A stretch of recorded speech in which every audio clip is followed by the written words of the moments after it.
Last ক্লাসে আমরা মোলের ধারণা অধ্যায়ের কিছু স্লাইড পড়িয়েছিলাম।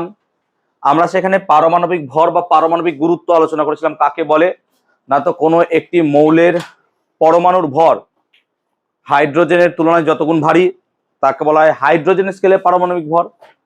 একটি অক্সিজেন স্কেলে যদি বার করতে চাও তাহলে 1/16 অংশের তুলনায় যতগুণ ভারী, আর কার্বন স্কেলে বলেছিলাম 1/12 অংশের তুলনায় যতগুণ ভারী।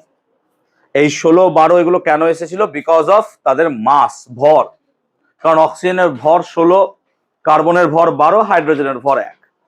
সেখান থেকে আমরা বলেছিলাম পারমাণবিক ভর বা গুরুত্বকে যদি আমরা গ্রাম এককে প্রকাশ করি তাহলে পরে আমরা পাবো গ্রাম পারমাণবিক ভর। যেমন সোডিয়ামের পারমাণবিক ভর 23, তার মানে তার গ্রাম পারমাণবিক ভর হবে 23 গ্রাম। সেই রকমই যত গ্রাম পরমাণু সংখ্যক পদার্থ আছে তাকে বলা হয় 1 গ্রাম পরমাণু। যেমন আমরা যদি বলি 23 গ্রাম সোডিয়াম, তার মানে 1 গ্রাম পরমাণু সোডিয়াম হয়ে যাবে। তেমনি 46 গ্রাম সোডিয়াম মানে 2 গ্রাম পরমাণু সোডিয়াম, এবং 69 গ্রাম সোডিয়াম মানে হচ্ছে 3 গ্রাম পরমাণু সোডিয়াম। গ্রাম পরমাণুর মতো করেই আমরা আণবিক ভর পেয়েছিলাম। আমরা পেয়েছিলাম মোল কি জিনিস, আমরা ক্লাসে ডিটেল বলেছিলাম। 1 মোল বলতে বোঝায় একটা বিশেষ সংখ্যাকে, দ্যাট ইজ 6.022 × 10⁻23, এবং সেটা আমরা কোথা থেকে পেয়েছিলাম? ডেফিনিশনে বলেছিলাম যে 12 গ্রাম কার্বনের যতটা পরিমাণ উপাদান কণিকা থাকে, অর্থাৎ কোনো জায়গায় তুমি 12 গ্রাম বিশুদ্ধ কার্বন নাও, তার মধ্যে যতটা পরমাণু থাকবে সেটা হচ্ছে 6.022 × 10⁻23 এত সংখ্যক থাকবে। তাহলে এইগুলো থেকে আমরা মোলটাকে অ্যাজ এ সংখ্যা রূপে দেখেছিলাম। আমরা তারপর পড়েছিলাম অ্যাভোগাড্রোর সংখ্যা। অ্যাভোগাড্রোর সংখ্যার সাথে অ্যাভোগাড্রো সূত্র পড়েছিলাম, যে একই চাপ উষ্ণতায় সম আয়তন সকল গ্যাসের সমসংখ্যক অণু থাকে, এটা আমরা পড়েছিলাম। এবং সেখান থেকে অ্যাভোগাড্রোর সংখ্যার মান দেখেছিলাম 6.022 × 10⁻23 হয়, যার মান বার করেছিলেন নন্দিনীকে। কে বার করেছিল? পড়নি, যেহেতু ফার্স্ট টার্মে নাই, পড়েনি হয়তো। তার নাম মিলিকান, নাকি বিজ্ঞানী মিলিকান। বিজ্ঞানী মিলিকান আমাদের অ্যাভোগাড্রো সংখ্যার মান বার করেছিলেন। আমরা সেখানে অ্যাভোগাড্রো সংখ্যা এবং অ্যাভোগাড্রো ধ্রুবক নিয়ে বলেছিলাম। অ্যাভোগাড্রো সংখ্যার কোনো একক হয় না, মাথায় রাখো। অ্যাভোগাড্রো ধ্রুবকের কি হবে? তোমার একক হবে।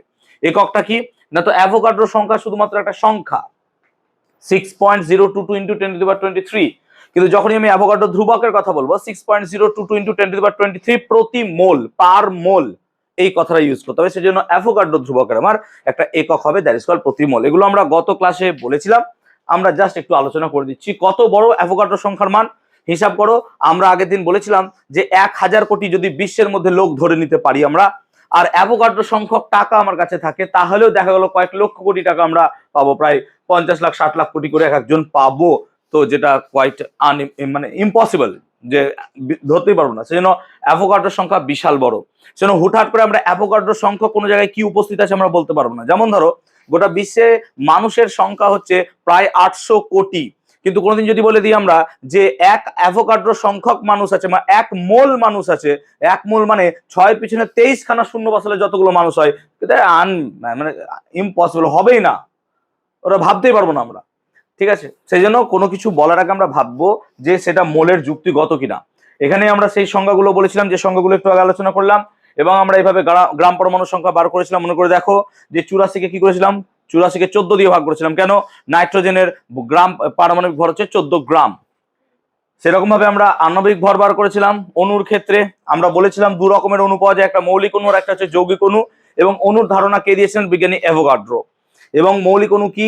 একই পদার্থের পরমাণু দিয়ে তৈরি অণুকে বলা হয় মৌলিক অণু, আর ভিন্ন পদার্থের পরমাণু দিয়ে তৈরি অণুকে বলা হয় যৌগিক অণু। আমরা আণবিক ভর নির্ণয় করতে শিখেছিলাম। আমরা একটা জাস্ট বলছি, H2O কি করে বার করেছিলাম? হাইড্রোজেন হয় 1 × 2, তার সাথে 16 যোগ করেছিলাম। মনে করে দেখো, এইভাবে আমরা আণবিক ভরগুলোকে বার করেছিলাম গত ক্লাসে। আমরা তারপর গ্রাম অনুসংখ্যা নির্ণয় শিখেছিলাম। গ্রাম অনুসংখ্যা নির্ণয় কি করে করব? আমাকে যতটা ভর দেবে তাকে ভাগ করব। কি দিয়ে ভাগ করব? না তো আমার আণবিক ভর দিয়ে বা গ্রাম আণবিক ভর দিয়ে, তাহলে পরে গ্রাম অনুসংখ্যা বার করে নিতে পারবো। এখান থেকে আমরা শুরু করব আই হোপ পারমাণবিক ভর একক, যেটা আমরা এখনো শুরু করিনি। তো পারমাণবিক ভর একক জিনিসটা কি? পারমাণবিক ভর এককের ইংলিশে বলা হয় atomic mass unit. Atomic mass ইউনিটকে আমরা ছোট করে বলি AMU। সেই জন্য এটাকে অনেক সময় AMU দিয়েও লেখা হয়, AMU দিয়ে লেখা হয়। এই AMUটাকে আমরা ছোট করে ইউ দিয়েও লিখতে পারো। সো যে কোনো জায়গায় ইউ বা AMU থাকলে পরে সেটা হচ্ছে অ্যাটমিক মাস ইউনিট, যাকে বলা হয় পারমাণবিক ভর একক। হোয়াই দ্য নিড অফ পারমাণবিক ভর একক? Why is there any need? এর দরকার কি? পারমাণবিক ভর একক না থাকলে কি হতো? দেখো আমরা প্রথম থেকেই বলছি যে কোনো একটা পদার্থকে যখন আমরা তার ভর মাপবো, সেই পদার্থের ভর মাপতে গেলে আমরা ইউজ করি কি সাধারণ তুলা যন্ত্র। সাধারণ তুলা যন্ত্রে মিলিগ্রাম পর্যন্ত ভর তুমি মাপতে পারবে, কিন্তু একটা পরমাণুকে যদি দেখো সে তো খুবই ছোট। একটা পরমাণু খুবই ছোট হওয়ার কারণে তাকে তো চোখে দেখাই যায় না, চোখে না দেখা গেলে তাকে আমি দাঁড়িপাল্লায় মাপবো কি করে? সেই জন্য আমাদের এখানে কনসেপ্ট এলো কিসের, যে পারমাণবিক ভর। কিন্তু পারমাণবিক ভর প্রকৃত ভর তো নয়। যেমন আমি একটা উদাহরণ দিচ্ছি, সোডিয়ামের মাথায় লেখা আছে স্যার 23, দ্যাট মিনস সোডিয়ামের পারমাণবিক ভর, এটা হচ্ছে পারমাণবিক ভর কত, 23। তার মানে কিন্তু কখনো এরকম নয় যে সোডিয়ামের একটা পরমাণুর ভর 23 গ্রাম। 23 গ্রাম মানে বোঝো এতটা, একটা সোডিয়াম কি এত বড় হয় নাকি? একটা পরমাণু তো চোখেই দেখা যায় না। তো it is not actually real value of the mass we are talking about. আমরা এটা যে কথা বলছি যে অ্যাকচুয়াল মাস, সত্যি সত্যি ভর, সেটা নয়, এটা আপেক্ষিক ভর। এটা হাইড্রোজেনের সাপেক্ষে 23 গুণ। এই সেন্সে কার সাপেক্ষে, সেজন্য আমরা আগের দিন সাপেক্ষ করে করে মরে গেছিলাম যে কারোর সাপেক্ষে 23। কিন্তু যদি আমাকে বলে সোডিয়ামের অ্যাকচুয়াল ভর কত, তো ওই অ্যাকচুয়াল ভরটা যে এককে মাপবা সেটা হচ্ছে পারমাণবিক ভর একক। এবং এটাকে পাওয়া যায় কি করে? মাথায় রাখবি 1U মানে হচ্ছে 1/অ্যাভোগাড্রো সংখ্যক। তাই আমরা সংখ্যাটাকে এভাবেও ডিফাইন করতে পারি যে অ্যাভোগাড্রো সংখ্যার যদি অনন্যক নেওয়া হয় তাকে গ্রামে প্রকাশ করলে যা পাবো সেটা হচ্ছে 1U, তাই তো? বাই ডেফিনিশন আমরা এইভাবে লিখতে পারি, বাট এইভাবে লেখা হয় না। অ্যাকচুয়ালি কার্বনের ভরের সঙ্গে তুলনা করা হয়, যে একটি কার্বন পরমাণুর প্রকৃত ভর যতটা হয় তাকে যদি 12 দিয়ে ভাগ করা হয় তাহলে পরে আমরা যেটা পাবো সেটা হচ্ছে এই অ্যাটমিক মাস ইউনিট। আমরা একটু পরে আলোচনা করছি সেটা। একটি কার্বন পরমাণুর ভর যা হবে তাকে তুমি কত দিয়ে ভাগ করবা? 12 দিয়ে। মানে একটি কার্বন পরমাণুর ভরের 1/12 যতটা হবে ততটা হচ্ছে আমার কি এইটা। তো এইটা বলা কোয়াইট ডিফিকাল্ট আমার ক্ষেত্রে, ইটস কোয়াইট ডিফিকাল্ট যে 1/12 অমুক তমুক ধর। সেই জন্য আমরা ইউজ করি কি এই কথাটা, যে আমার মত অনুযায়ী অ্যাকর্ডিং টু এলাহি স্যার, যে অ্যাভোগাড্রো সংখ্যার অনন্যক নাও। অনন্যক মানে উল্টা, তাকে তুমি লিখে দাও পাশে গ্রাম। অর্থাৎ অ্যাভোগাড্রো সংখ্যার অনন্যককে যদি তুমি গ্রামে প্রকাশ করো তাহলে যেটা হবে সেটা হচ্ছে তোমার কি না, তো এমইউ, সিম্পল কথা। এবার অ্যাভোগাড্রো সংখ্যা তো আমরা জানি কত হয় স্যার, 1/6.022 ইন্টু 10⁻23 গ্রাম হয়। এইটা হচ্ছে গল্প। এবার দেখো এইটাকে যদি করো তুমি ভাগ, এটাকে যদি ভাগ করো তাহলে এটার ভাগ দাঁড়ায় 0.16605 এরকম দাঁড়ায় ইন্টু 10⁻, দেখো 23টাকে যদি ওপরে পাঠাও নিশ্চয় কত হয়ে যাবে, -23, এরকম কিছু হয়। এবার ওটা কোত্থেকে পেলাম স্যার? ক্যালকুলেটর বলে একটা বস্তু আছে সেটা ইউজ করেছি, ঠিক আছে? হিউম্যান ক্যালকুলেটর আছে সেটা ইউজ করেছি, ঠিক আছে? Human calculator. তো হিউম্যান ক্যালকুলেটরের ইউজ করে এটা আমরা করেছি। আমার মুখস্থ আছে অ্যাকচুয়ালি, বাদ দে, অত ফ্লেক্স মারবো না, মুখস্থ আছে আমার। সো আমরা যদি এখানে পয়েন্টটাকে এক ঘাট সরাই এদিকে তাহলে বলো কি হবে না, তো 23টা 24 হয়ে যাবে। হ্যাঁ না বল, নিশ্চয় জানিস তোরা। তাহলে বেসিক্যালি কত হবে, 1.6605 ইন্টু 10⁻24 গ্রাম। এইটাই হচ্ছে আমাদের 1 AMU, যেটা আমরা পরিমাপ চ্যাপ্টারে বোধহয় পড়েছিলাম একটু। 1 AMU সমান হচ্ছে 1.6605 ইন্টু 10⁻24 গ্রাম। এটা হচ্ছে AMU মাস। আবার দেখো এই গ্রামকে যদি আমরা কেজিতে কনভার্ট করি তাহলে 1000 দিয়ে ভাগ করতে হবে। তাহলে -24 জায়গায় কি লিখে দেবো, -27। সেজন্য 1.6605 ইন্টু 10⁻27 কেজি লিখতে পারবো আমরা। এইটা হচ্ছে 1 AMU। সো 1 AMU মানে এত ক্ষুদ্র, যে ক্ষুদ্র তুমি কল্পনাও করতে পারছো না তত কত ক্ষুদ্র একটা পরমাণুর ভর এরকম টাইপের হয়। এবার আমরা যে মাথায় লিখছি সোডিয়াম 23, তাহলে এর গুরুত্ব কি? এই যে তুমি দেখছো 1.6605 ইন্টু 10⁻27 কেজি, এটা হচ্ছে 1U। এই যে সোডিয়ামের ভর 23, তাহলে সোডিয়ামের আমরা লিখতে পারি সোডিয়ামের একটি পরমাণুর প্রকৃত ভর কত হবে? তখন লিখবো আমরা 23U। তখন কত লিখবো, 23U। এবার সোডিয়ামের একটি পরমাণুর প্রকৃত ভর মানে কত স্যার, 23U। এবার ইউ এর মান কত স্যার, এইটা, বাস এটা বসিয়ে দাও। কেন জানো তো, এমইউ কে কি দিয়ে লেখা হয়, ইউ দিয়ে লেখা হয়, কিন্তু মাথায় রাখবা। তাই অনেক সময় ভরকে আমরা ইউ এককেও প্রকাশ করি। সেই জন্য আমরা পরিমাপ চ্যাপ্টারে কিন্তু ইউটাকে ভরের এককই ধরেছিলাম, যে ভরের ওয়ান অফ দা ক্ষুদ্র এককগুলোর মধ্যে একটা একক হচ্ছে ইউ একক। আবার মনে করো পরিমাপ অধ্যায়ে পড়েছো ভরের ওয়ান অফ দা বড় এককের মধ্যে হচ্ছে CSL, চন্দ্রশেখর লিমিট, যেটা সূর্যের ভরের প্রায় 1.4 গুণ হয় প্রায়, তাই না? তো বেসিক্যালি আমরা কোনো জায়গায় ক্ষুদ্র ভর ব্যবহার করি, কোনো জায়গায় বড় ভর ব্যবহার করি, যেটা যখন যা দরকার হয় সেটা তখন ইউজ আমরা করি। তাহলে কি করে বার করব আমরা পারমাণবিক ভর এককের সাহায্যে কোনো একটা পরমাণুর প্রকৃত ভর? তো তার জন্য আমাদেরকে মোল সংখ্যার কনসেপ্টটাকে নিতে হবে। মোল সংখ্যা, এখন মোল কি জিনিস আমরা বলেছিলাম আগের ক্লাসে, আজকেও বললাম, এক মোল একটা বিশেষ সংখ্যাকে রিপ্রেজেন্ট করে। কতটা স্যার? এক মোল বিশেষ সংখ্যাকে রিপ্রেজেন্ট করে, সেটা হচ্ছে 6.022 ইন্টু 10⁻23। তার মানে এক মোল যে কোনো পদার্থের মধ্যে 6.022 ইন্টু 10⁻23 সংখ্যক কি থাকবে? আমার অণু থাকবে। আমরা যদি পারমাণবিক ভর একক বার করতে চাই কোনো একটা পরমাণুর ভর, লেট আস কনসিডার যে আমরা ইউজ করছি নাইট্রোজেন, আমরা ইউজ করছি সোডিয়াম। চলো সোডিয়ামের কথা ভাবো। দেখো সোডিয়ামের মাথায় থাকে কি বলতো? 23। এই 23টা হচ্ছে কি তাহলে পারমাণবিক ভর। পারমাণবিক ভর কত স্যার? 23। পারমাণবিক ভরের একক কি হয়? হয় না স্যার, কারণ পারমাণবিক ভর দুটি ভরের অনুপাত ছিল, যদি তোমাদের মনে করতে পারো। যেহেতু পারমাণবিক ভর দুটি ভরের অনুপাত ছিল, তাই পারমাণবিক ভরের অ্যাকচুয়ালি কোনো একক হয় না। কিন্তু যখন আমি পারমাণবিক ভরের পেছনে গ্রাম লিখে দেব, পারমাণবিক ভরের পেছনে একটা গ্রাম লিখে দেব, সেটা হয়ে যাবে কি স্যার? গ্রাম পারমাণবিক ভর। এটা হয়ে যাবে গ্রাম পারমাণবিক ভর। আর এই গ্রাম পারমাণবিক ভর যতটা আছে ততটা ভরের পদার্থকে বলি আমরা 1 গ্রাম পরমাণু। যেমন আমরা এখানে বলতে পারি স্যার 23 গ্রাম সোডিয়াম মানেই কিন্তু 1 গ্রাম পরমাণু সোডিয়াম। এই যে 1 গ্রাম পরমাণু, এটা মানেই হচ্ছে কিন্তু 1 মোল। এইটা আমাদেরকে মাথায় রাখতে হবে।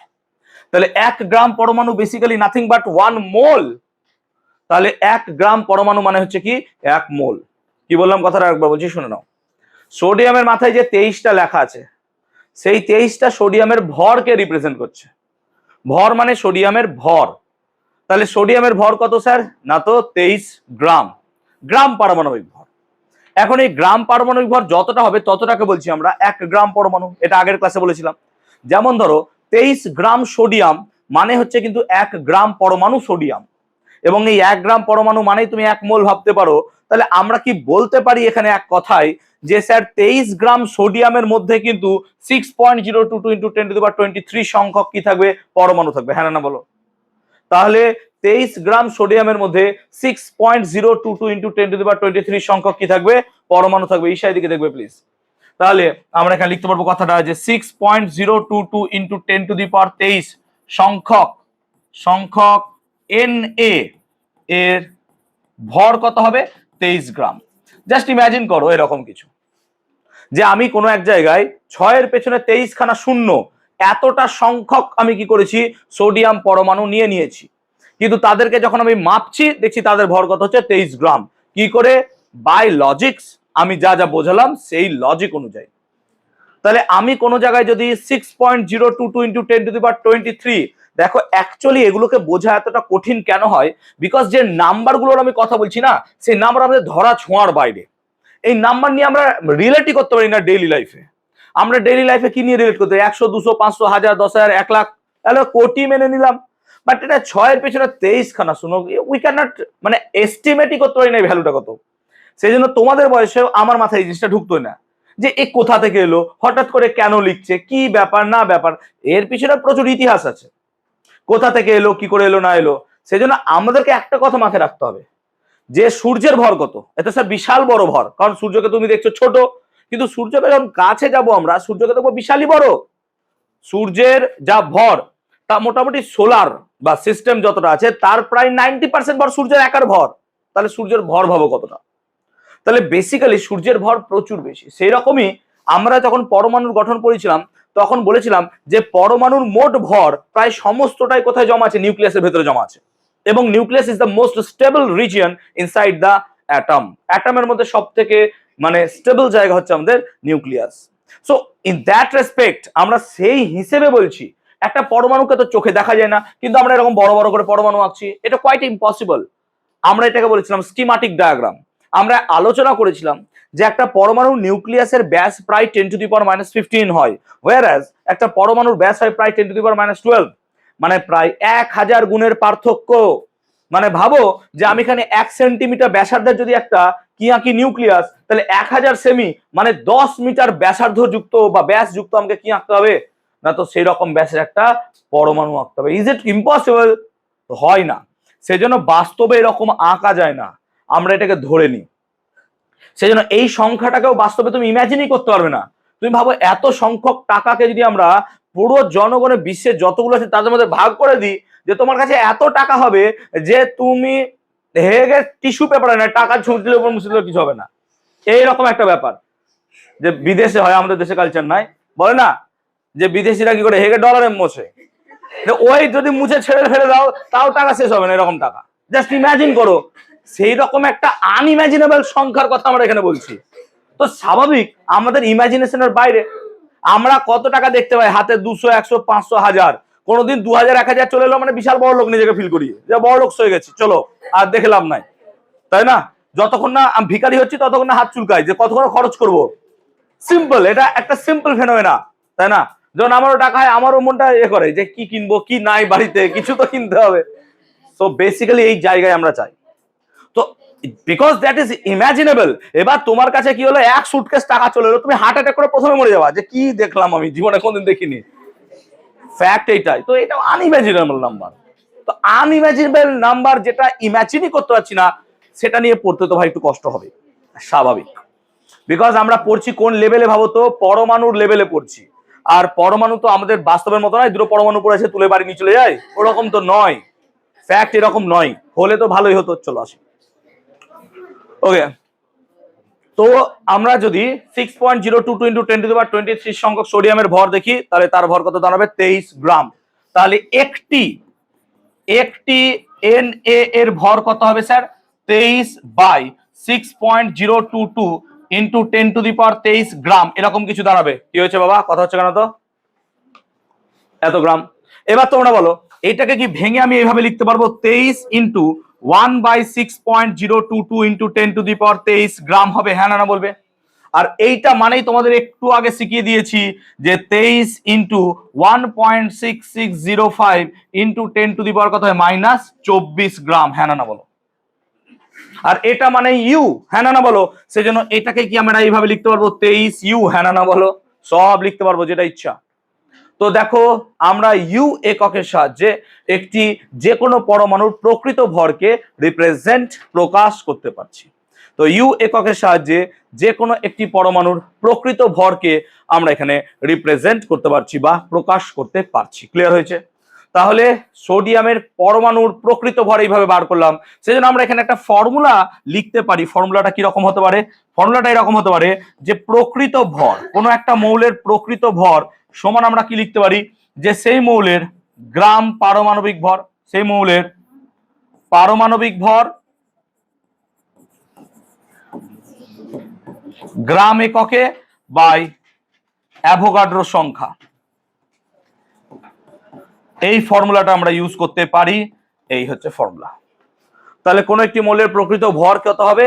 সেই মৌলের পারমাণবিক ভর বাই কি লিখবো? অ্যাভোগাড্রো সংখ্যা। আমরা এইভাবে সেটাকে রিপ্রেজেন্ট করতে পারি বা লিখতে পারি। ক্লিয়ার হচ্ছে? আই হোপ কনসেপ্টটাকে বোঝাতে পেরেছি, বুঝতে পেরেছো কনসেপ্টটা? তো মৌলের প্রকৃত ভর ও পারমাণবিক ভরের সম্পর্ক হচ্ছে এরকম। আই হোপ আমরা বাড়িতে গিয়ে এবার পড়তে পারবো। ক্লিয়ার হয়েছে? চলো পরের স্লাইডে যাচ্ছি। এই জায়গাটা বুঝতে পেরেছো কি করে বার করতে হয়? তাহলে আমরা যদি এখন একটা ছোট্ট অঙ্কের মতো করার চেষ্টা করি, জাস্ট অঙ্কের মতো, যে তোমাকে দিলাম নাইট্রোজেন পরমাণুর প্রকৃত ভর বার করো। তাহলে নাইট্রোজেনের মাথায় কত থাকে? 14। তাহলে স্যার নাইট্রোজেনের প্রকৃত ভর কত হবে? না তো নাইট্রোজেনের প্রকৃত ভর হবে স্যার 14 ইউ, হ্যাঁ না বল? Yes or no? আর 14 ইউ এর জায়গায় কি লিখতে পারবি? 14 × 1.6605 × 10⁻⁻24 গ্রাম, এটাও লিখতে পারবো। ঠিক বলছি তো? বুঝতে পারছি ব্যাপারটা? তো মাথার উপর যেটা থাকবে সেটা হচ্ছে তোমার পারমাণবিক ভর একক দিয়ে ইউজ করে তুমি এটা বার করতে পারবা। ক্লিয়ার হচ্ছে কনসেপ্টটা? বুঝতে পেরেছি সবাইকে? ক্লিয়ার হয়েছে সবার? বলবে আমাকে, is it clear for everyone? তাহলে আমরা পারমাণবিক ভর বার করতে পারলাম যখন, তাহলে আমরা সেক্ষেত্রে অণুর ভরের সাহায্যেও আণবিক ভর এককটাকেও বার করতে পারবো, যে অণুর প্রকৃত ভর। ফর্মুলাটাকে আমরা এইভাবে লিখবো যে অণুর প্রকৃত ভর আসতে ভাই, অণুর প্রকৃত ভর সমান আমরা এখানে লিখবো আণবিক ভর গ্রাম এককে, আণবিক ভর গ্রাম এককে বাই অ্যাভোগাড্রো সংখ্যা। যেমন আমি একটা কোশ্চেন এখানে লিখতে পারি, একটা কোশ্চেন আমার মাথায় আসছে যে একটি জলের অণুর প্রকৃত ভর কত? একটি জলের অণুর প্রকৃত ভর কত? একটি জলের অণুর প্রকৃত ভর কত? সিম্পল একটা কোশ্চেন নিচ্ছি আমরা। একটি জলের অণুর প্রকৃত ভর কত? তো লক্ষ্য করো, জলের অণু বার করতে দিয়েছে। তো প্রথম অণুর প্রকৃত ভর বার করতে গেলে কি করতে হবে? আমাকে তার আণবিক ভর বার করতে হবে। আণবিক ভর না বার করতে পারলে ভাই পারবা না। তাহলে জলের অণুর আণবিক ভর কত? তাহলে H2O এর আণবিক ভর বার করো। কত হবে? H2O এর আণবিক ভর কত হবে? 1 × 2, কারণ H2 আছে, প্লাস অক্সিজেন, অক্সিজেন কত হয়? 16, তাহলে প্লাস 16, দ্যাট ইজ কত হবে? 18। তাহলে হয়ে গেল 18। তাহলে একটি জলের অণুর প্রকৃত ভর এখানে বার করতে চাইছিলাম আমরা, H2O এর আণবিক ভর পেলাম কত? 18। তাহলে প্রকৃত ভরের ফর্মুলা বসিয়ে দাও এবার। তাহলে প্রকৃত ভর কত হবে? না তো প্রকৃত ভর হবে কত? না তো 18 বাই কত লিখবো? 6.022 ইন্টু 10⁻23। আর এই ভ্যালুটা আমরা জানি বলে আমরা এইভাবে লিখতে পারবো, এইভাবেও লিখতে পারবো, কারণ আমরা জানি 1/6.022 ইন্টু 10⁻23 মানে। লেখাটা ভালো, অ্যাকচুয়ালি পরীক্ষা না লিখলে সুবিধা কি অসুবিধা কি হয় বলো তো? বলবে যে তুমি মুখস্থ করে চলে এসছো, যেটা ভ্যালু যেটা আসছে এবার এটা ক্যালকুলেট করে দেখাতে হয় না, বুঝতে পেরেছো? তুমি যে এটা না লিখে তুমি শুধু যদি 18U লেখো তাহলেও কি ভুল লিখছো বলো তো একবার? ঠিকই তো, কিন্তু ভাই স্কুলে যদি নাম্বার না দেয় তাহলে তার কিছু করতে পারবে না। তো এটাও ঠিক, এটাও ঠিক, এটা সবই ঠিক। এবার তোমাকে যদি বলে এটা গুণ করে বার করো, তা তোমাকে করতে হবে, কিছু করার নাই। এবার তিনি যিনি কোশ্চেন করছেন, খাতা দেখছেন, তিনি কি চাইছেন তা তো আমি জানি না, তাই তোমাকে এগুলো সিম্পল মনে রাখতে হবে, আর কিছু করার নাই। এটা আমরা হেল্প করতে পারবো না কিছু এখানে। আমি তোমাকে পথ দেখাতে পারি, শেখাতে পারি, তোমাকে ফাইনাল ডেস্টিনেশনে পৌঁছাতে হবে। আমি তোমাকে কোলে করে সেখানে নিয়ে যেতে পারবো না। You have to walk alone, তোমাকে নিজেকে হাঁটতে হবে। ক্লিয়ার? বুঝতে পারলাম এত পর্যন্ত? তাহলে পারমাণবিক ভর, অণুর ভর বার করতে পারবো, প্রকৃত ভর ক্লিয়ার। প্রমাণ চাপ ও তাপমাত্রা। প্রমাণ চাপ ও তাপমাত্রা কি জিনিস স্যার? প্রমাণ এই কথার ইংলিশ হচ্ছে স্ট্যান্ডার্ড, সেজন্য আমরা এখানে একটা কথা ইউজ করি, standard temperature and pressure. Standard temperature and pressure, এটাকে বলা হয় প্রমাণ চাপ ও উষ্ণতা। এটাকে আমরা ছোট করে বলি এসটিপি, এটাকে ছোট করে আমরা বলি এসটিপি। এসটিপিতে তাপমাত্রা ও চাপের, এসটিপিতে তাপমাত্রা ও চাপের দুটো ভ্যালু হয়। তাহলে তাপমাত্রার একটা ভ্যালু হয়, চাপের একটা ভ্যালু হয়। চাপের ভ্যালুকে বলা হয় প্রমাণ চাপ, আর তাপমাত্রাকে বলা হয় প্রমাণ তাপমাত্রা। প্রমাণ চাপ বলতে কি বোঝো? দেখো ভালো করে শোনো। প্রমাণ চাপ মানে হচ্ছে, ক্লাস 8-এ পড়েছো, 45 ডিগ্রি অক্ষাংশে সমুদ্র পৃষ্ঠে 0 ডিগ্রি সি উষ্ণতায় 76 সেমি পারদস্তম্ভের চাপকে বলা হয় প্রমাণ বায়ুমণ্ডলীয় চাপ। ক্লাস 8-এ পড়েছো। তাহলে প্রমাণ বায়ুমণ্ডলীয় চাপ কাকে বলে? প্রমাণ বায়ুমণ্ডলীয় চাপ। তোমরা ভূগোলে হয়তো পড়ে থাকবে যে প্রমাণ বায়ুমণ্ডলীয় চাপের মান 1013 মিলিবার। আমরা এটা থার্ড চ্যাপ্টার শুরু করবো, তখন বোঝাবো। তাহলে প্রমাণ বায়ুমণ্ডলীয় চাপ বলতে কি বোঝো? না তো 45 ডিগ্রি অক্ষাংশে সমুদ্র পৃষ্ঠে 0 ডিগ্রি সি উষ্ণতায় 76 সেমি পারদস্তম্ভের যে চাপ, তাকে বলবো আমরা প্রমাণ বায়ুমণ্ডলীয় চাপ। এবং এর একটা মান হয়, এর একটা ভ্যালু আছে, ক্লাস 8-এ ভালো করে পড়েছিলাম। এর মান কত হয়? তাহলে প্রমাণ বায়ুমণ্ডলীয় চাপের মান হবে কত? 1.013 ইন্টু 10⁵ পাস্কাল, বা 1.013 ইন্টু 10⁶ ডাইন পার সেমি স্কোয়ার। আমি একটা আওয়াজ পাচ্ছি কিন্তু বারবার বলছি, I am being getting distracted. হ্যাঁ, এরকম করো না। ক্লাস না ভালো লাগলে, সিলেবাসে নাই, বলো বাড়ি চলে যাও, বাড়িতে ফোন করো, চলে যাও।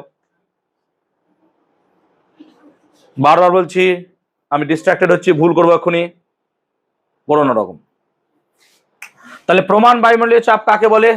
45 ডিগ্রি অক্ষাংশে সমুদ্র পৃষ্ঠে 0 ডিগ্রি সি উষ্ণতায় 76 সেমি পারদস্তম্ভের চাপকে আমরা বলি প্রমাণ বায়ুমণ্ডলীয় চাপ। এই ভ্যালুটা কোথা থেকে এসছে বলো তো? একটা ফর্মুলা, পি সমান এইচডিজি, যেটা ক্লাস 8-এ তোমরা করেছো। পি সমান এইচডিজি, যারা এইটা আমার কাছে পড়েছো দেখবি ডিটেল আমি করে দিয়েছিলাম এগুলো সব। এটা হচ্ছে প্রমাণ বায়ুমণ্ডলীয় চাপ। এই প্রমাণ বায়ুমণ্ডলীয় চাপটাকে না অনেক সময় আমরা একটা বিশেষ এককের সাহায্যে ইউজ করি, তাকেই বলা হয় এটিএম একক, that is called atmospheric pressure. বায়ুমণ্ডলীয় চাপকে একটা বিশেষ এককের সাহায্যে প্রকাশ করা হয় প্রমাণ বায়ুমণ্ডলীয় চাপ। লাস্ট দেখতে পাচ্ছ, শুনতে পাচ্ছ? লাস্ট বেঞ্চ দেখতে পাচ্ছ, শুনতে পাচ্ছ? তাহলে এটাকে বলছি আমরা এটিএম। এটিএম এককটা মানে হচ্ছে অ্যাটমসফেরিক প্রেসার। অ্যাটমসফেরিক প্রেসার মানে বায়ুমণ্ডল তোমার উপর যে চাপ দিচ্ছে, মানে তুমি যে এখানে বসে আছো দাঁড়িয়ে আছো, তার মানে তোমার প্রতি বর্গমিটার ক্ষেত্রফলের ওপর বায়ুমণ্ডল একের পিছনে 5টা শূন্য যতটা হয় ততটা পরিমাণ কি পড়ছে, নিউটন বল প্রয়োগ করছে। তাহলে তুমি ব্যালেন্স করে কি করে আছো, কারণ ভেতরের যে রক্ত জালক আছে, রক্ত আছে, সেগুলো সেই চাপকে প্রতিহত করছে বলে আমরা এখানে ব্যালেন্সড হয়ে আছি। যারা সমুদ্রের তলে থাকে তাদেরকে অতিরিক্ত প্রেসার দেখতে হয়, কেন, তাদের উপর আবার জলের চাপটাও কাজ করে। সেই জন্য যদি কোনো মাছ গভীর জলাশয়ে থাকে তাকে ওপরে নিয়ে এলে পরে তার শারীরিক প্রবলেম হয়ে যায়, তার কারণ সে অতটা চাপ বা সমুদ্রের জলের চাপ সইতে অভ্যস্ত থাকে। তাকে হঠাৎ করে সেই চাপ থেকে বাইরে বার করে আনলে পরে তার শরীরে ডিস্টরশন শুরু হয়ে যায়। জাস্ট ইমাজিন করো যে আমরা যদি হঠাৎ করে কোনোদিন এয়ার বা মানে কি বল শূন্য স্থানে যাই, চাঁদ আর পৃথিবীর মাঝে কোনো জায়গায় যাই, তা সেই জায়গায় কোনো প্রেসার নাই। এবার তোমাকে যদি কোনো রকমের অ্যাস্ট্রোনট স্যুট না দেওয়া হয়, হঠাৎ করে ছেড়ে দেওয়া হয়, তুমি বাস্ট হয়ে যাবে। কেন, কারণ তার বাইরে কোনো চাপ নাই আর তোমার ভেতরে চাপ আছে, সেই চাপ তোমাকে ফাটিয়ে দিবে। তো এই চাপটা তো সবসময় কাজ করছে, এটাকে বলবো আমরা স্ট্যান্ডার্ড প্রেসার। সেরকমই স্ট্যান্ডার্ড টেম্পারেচারকে আমরা বলি প্রমাণ উষ্ণতা। এই প্রমাণ উষ্ণতাকে আমরা ডিগ্রি সেলসিয়াস এককে ধরবো 0 ডিগ্রি সেলসিয়াস, আর কেলভিন স্কেলে বলবো 273 কেলভিন। কি করে আসছে আমরা ক্লাস 10-এ বুঝবো। তাহলে মাথায় রাখবো প্রমাণ উষ্ণতা মানে হচ্ছে 0 ডিগ্রি সেলসিয়াস বা 273 কেলভিন, এই দুটোকে আমরা প্রমাণ উষ্ণতা বলি। তাহলে প্রমাণ চাপ ও উষ্ণতা এই দুটো আমরা পড়েছিলাম, এবং প্রমাণ চাপ ও উষ্ণতায় 1 মোল যে কোনো গ্যাসের আয়তন হয় 22.4 লিটার। এটাকে বলা হয় মোলার আয়তন। মোলার আয়তন কাকে বলে না, তো মোলার আয়তন বলতে বোঝায় যে এসটিপি তে, এসটিপি মানে স্ট্যান্ডার্ড টেম্পারেচার এন্ড প্রেসার, যেখানে ওয়াট অ্যাটমসফিয়ার বায়ুমণ্ডলীয় চাপ আছে আর উষ্ণতাটা আছে কত, 0 ডিগ্রি সেলসিয়াস। এই রকম সিচুয়েশনে আমরা যদি 1 মোল যে কোনো গ্যাস নিই, সেই 1 মোল যে কোনো গ্যাসের আয়তন কত হবে, 22.4 লিটার।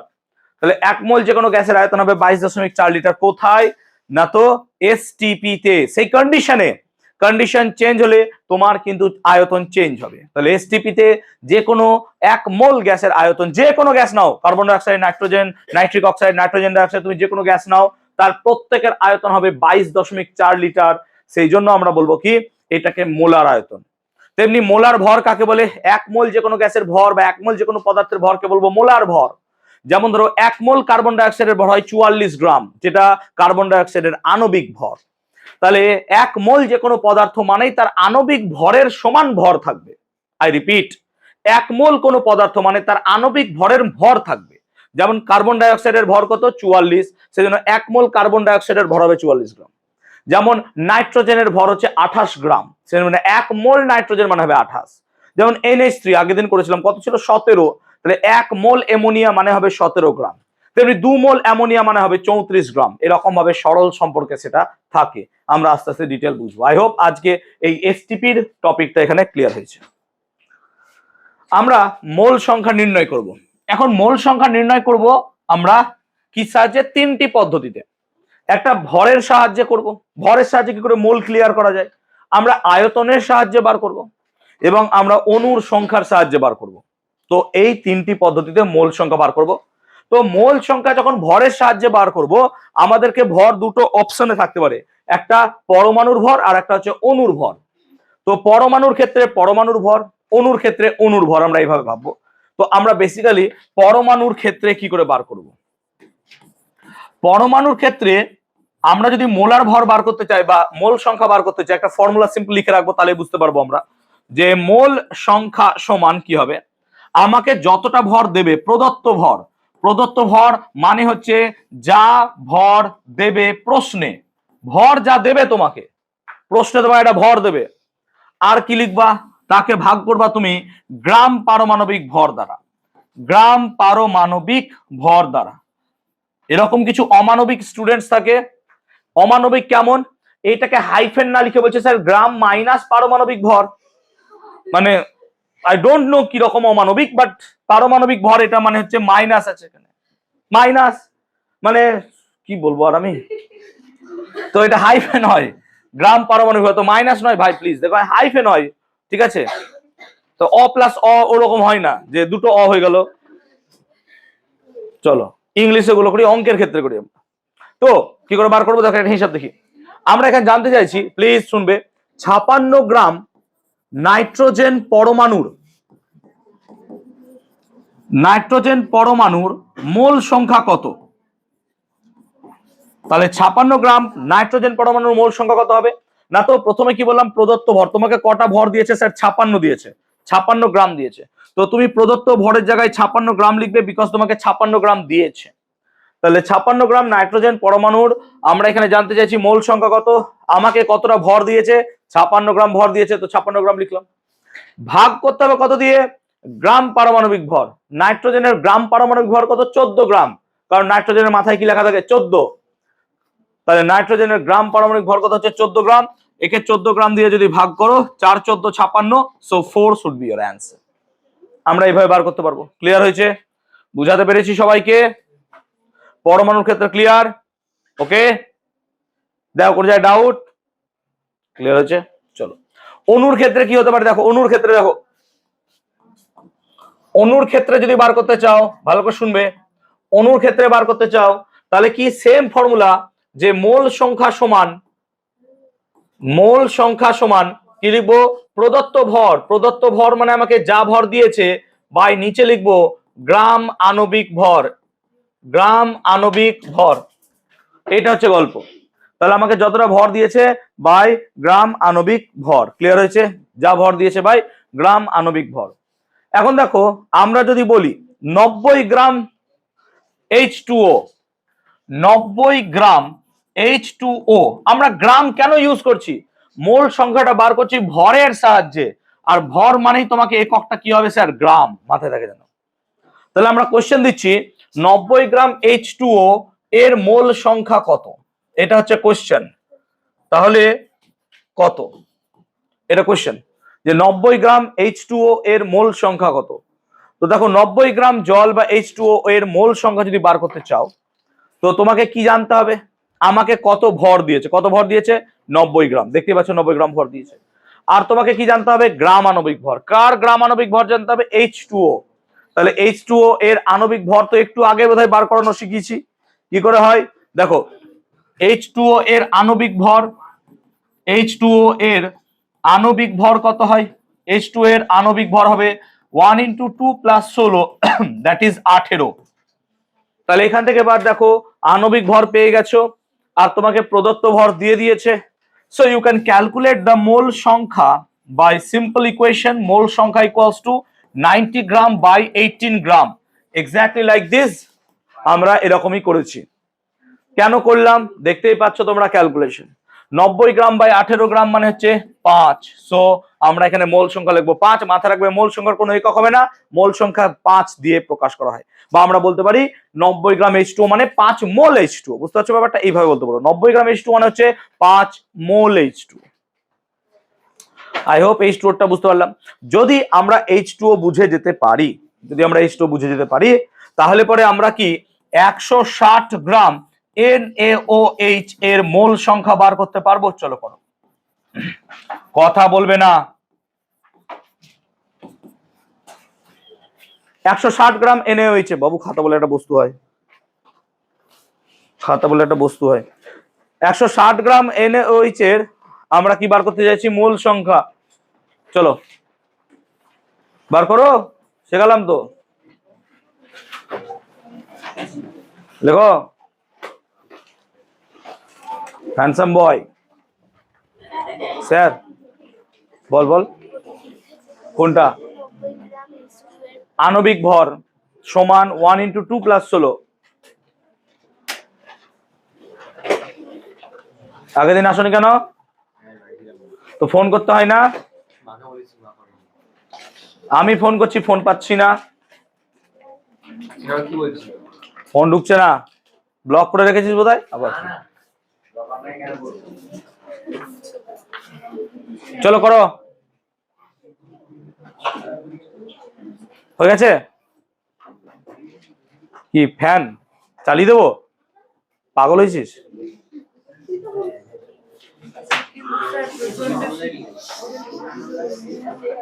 এদিকে দেখো, তাহলে NaOH এর প্রথমে কি বার করতে হবে? আণবিক ভর। হ্যাঁ না বল? 4 তো 4। 40/60 তাই এসে গেলাম বাবা। ঋদ্ধিনাথ যতটা ভর দেবে বাই আণবিক ভর না, তাহলে 160/40 হবে, তাই তো? তাহলে NaOH এর আণবিক ভর কত হলো দেখো স্যার, NaOH এর আণবিক ভর কত হবে? Na মানে কত? 23, অক্সিজেন 16 আর হাইড্রোজেন 1, কত হলো? 40 নাকি রে? তাহলে 40 হলো। তাহলে আমাকে কতটা ভর দিয়েছে? 160 গ্রাম। তাহলে 160 গ্রাম বাই কত? 40 গ্রাম, মানে কত হয়ে যাবে? 4। That is your answer. বুঝাতে পেরেছি? এবার বলিস না এটা জানি না, এটা কবে কি করালেন? এটা আগের দিনই করালাম, NaOH করেছিলাম, মাথায় করে দেখ। তার আগে একটা 2 বসিয়েছিলাম, মনে আছে কিনা জানি না। ক্লিয়ার? তো ভরের সাহায্যে আণবিক বা মোল সংখ্যা বার করা শিখেছো, পারবে বার করতে? চলো একটা করে দেখি তাহলে। তাহলে যদি সিম্পল লিখি 11 গ্রাম CO2 এর মোল সংখ্যা, একবারে লিখবো, কত হবে? 11 গ্রাম CO2 এর মোল সংখ্যা বার করো। 11 গ্রাম CO2 এর মোল সংখ্যা,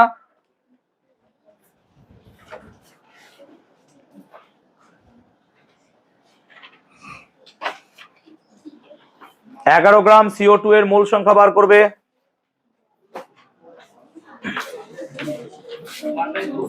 হ্যাঁ 1/4। দেখো এরকম কিছু আসবে নাকি? 11 গ্রাম বাই 44 গ্রাম, দেখো তো এরকম আসছে কিনা?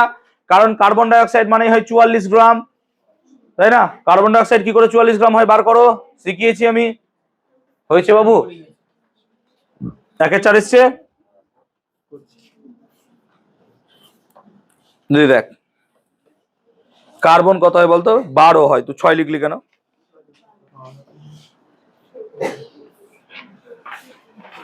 যারা CO2 এর আণবিক ভর পারোনি দেখো, CO2 এর আণবিক ভর কত হয়? CO2 C কত? 12 আর অক্সিজেন কত? 16, কিন্তু কত গুণ আছে? 2, তাহলে কত হবে? 44। ক্লিয়ার? যদি লাস্টে দেখতে অসুবিধা হয় একটু দাঁড়িয়ে গিয়ে দেখে নিও, হ্যাঁ? ঠিক আছে, বুঝাতে পেরেছি? সবার ক্লিয়ার হলো? এই স্লাইড নিয়ে কোনো সমস্যা? তাহলে ভরের সাহায্যে বার করার ফর্মুলা কি হবে? যা ভর দেবে বাই তার কি করব? আণবিক ভর অথবা পারমাণবিক ভর। যা বার করতে দেবে সেটাই, সিম্পল কথা। যা ভর দেবে বাই আণবিক ভর অথবা পারমাণবিক ভর। তো এইভাবে বার করতে হবে। চলো এবার আয়তনের সাহায্যে শিখি। টপিকের নাম লেখো মোল সংখ্যা নির্ণয় আয়তনের সাহায্যে। তো দেখো আমরা এখানে সিম্পল একটা ফর্মুলা লিখবো, মোল সংখ্যা সমান প্রদত্ত আয়তন, যত আয়তন আমাকে দেবে প্রদত্ত আয়তন বাই লিখবো 22.4 লিটার। তাহলে মোল সংখ্যা মানে প্রদত্ত আয়তন, যতটা আয়তন দেবে তাকে ভাগ করবো কত দিয়ে? 22.4 লিটার। সিম্পল। যেমন একটা উদাহরণ নিতে পারি আমরা, যে 11.2 লিটার নাইট্রোজেন গ্যাস এর মোল সংখ্যা কত? তাহলে কত হবে? প্রদত্ত ভর, প্রদত্ত আয়তন কত? 11.2 লিটার, হ্যাঁ না বলো? তাহলে প্রদত্ত আয়তন 11.2 লিটার, আর তাকে ভাগ করব কত দিয়ে? 22.4 লিটার। যদি তাই করতে পারো কত হবে দেখো, কাটাকুটি গেলে কত হয়? 1/2, তাই না? কি ব্যাপার, হাসছো কেন বাবা? নাকে বল নিয়ে পড়াচ্ছেন নাকি আমি? এরকম চারা নাই না, দুই দিকে দুটো গাল গাল আসছি, নয় তো নাকে বল আছে।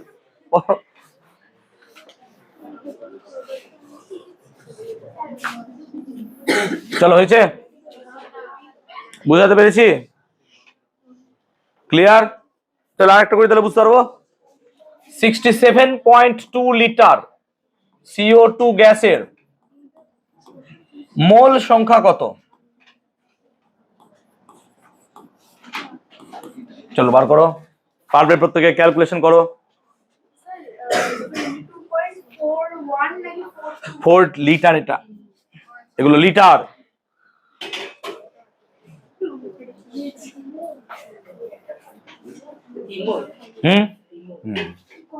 প্রত্যেকে ক্যালকুলেট করো, ক্যালকুলেশনটা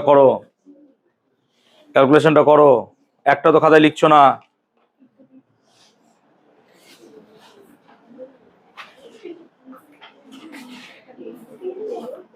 তাহলে কত হবে? 67.2 বাই কত? 22.4, কাটাকুটি করলে পরে দেখো হয় 3। কাটাকুটি করো। এবার কাটাকুটি যদি না পারো ছেড়ে আসি অঙ্ক, আমার দোষ নয়, অঙ্কে স্যারের দোষ। আমি তোমাকে ফিজিক্স শেখাতে এসেছি, অঙ্ক শেখাতে আসেনি। তুমি বলো ফিজিক্সের অঙ্ক না, ফিজিক্সের অঙ্ক ফিজিক্সের ততক্ষণই যতক্ষণ ক্যালকুলেশন পুরো অঙ্ক। একটা উদাহরণ দিচ্ছি, একটা ট্রেন স্থির অবস্থা থেকে, সিম্পল কথাটা বুঝবে, একটি ট্রেন স্থির অবস্থা থেকে 5 মিটার পার সেকেন্ড স্কয়ার সমত্বরণে গেল, 2 সেকেন্ড পর তার বেগ কত হবে। এই যে কোয়েশ্চেনটা দিয়ে দিল, এরপরে কে অ্যানালাইজ করে কোন ফর্মুলায় বসাবো, এটা হচ্ছে ফিজিক্স, এটা হচ্ছে ফিজিক্যাল সায়েন্স। যে একটা ট্রেন স্থির অবস্থায় গেল মানে ইউ কত হবে 0, তার সমত্বরণ কত এ দিয়েছে অ্যাক্সিলারেশন, আর সময় টি দিয়েছে, কি ফর্মুলা হবে u a t v, v equal to u plus a t. চলো এই হয়ে গেল আমার ফিজিক্যাল সায়েন্সের কাজ শেষ। এবার অঙ্ক এলো, কি ইকুয়েশন পেয়েছো, ইকুয়েশন সমাধান করতে হবে। এটা নিশ্চয়ই ফিজিক্যাল সায়েন্সের কাজ নয়, এটা অঙ্কের কাজ। তো তোমার যদি অঙ্ক উইক হয় তাহলে কোনোদিনই তোমার সেই জায়গায়, ডিজায়ার্ড জায়গায় ম্যাথমেটিক্স পৌঁছাতে পারবে না, ফিজিক্সের অঙ্ক পারবে না। তার জন্য ফিজিক্যাল সায়েন্সে স্ট্রং হতে গেলে তোমাকে ইকুয়ালি ম্যাথমেটিক্সে তোমাকে স্ট্রং হতে হবে, নাহলে হবে না। একটা উদাহরণ দিচ্ছি, দেখো আমি কোনোদিনও উদাহরণ দেওয়ার সময় ভালো খারাপ যাই হোক আমি কারোর নাম নিই না। এরকমই একটা বাচ্চা আমার কাছে আগের দিন এসছে, সে অনেকদিন ধরে বলছে স্যার আমি না অঙ্ক বুঝতে পারছি না।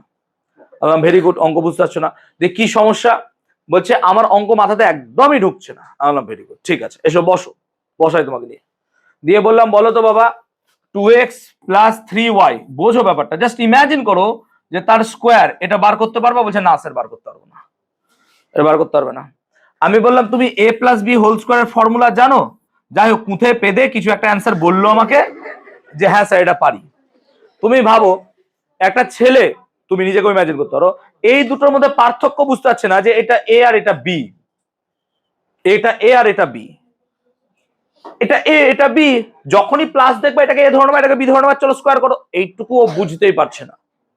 এবার একটা অঙ্ক করে দিলাম, একটা অঙ্ক যেটা আমি একটু আগে উদাহরণ দিলাম, যে স্থির অবস্থা থেকে একটা ট্রেন বা গাড়ি 2 মিটার পার সেকেন্ড স্কোয়ার সমত্বরণে চলছিল, 5 সেকেন্ড পর তার বেগ কত হবে। তাহলে অঙ্কটা পরে আমি কি বুঝবো?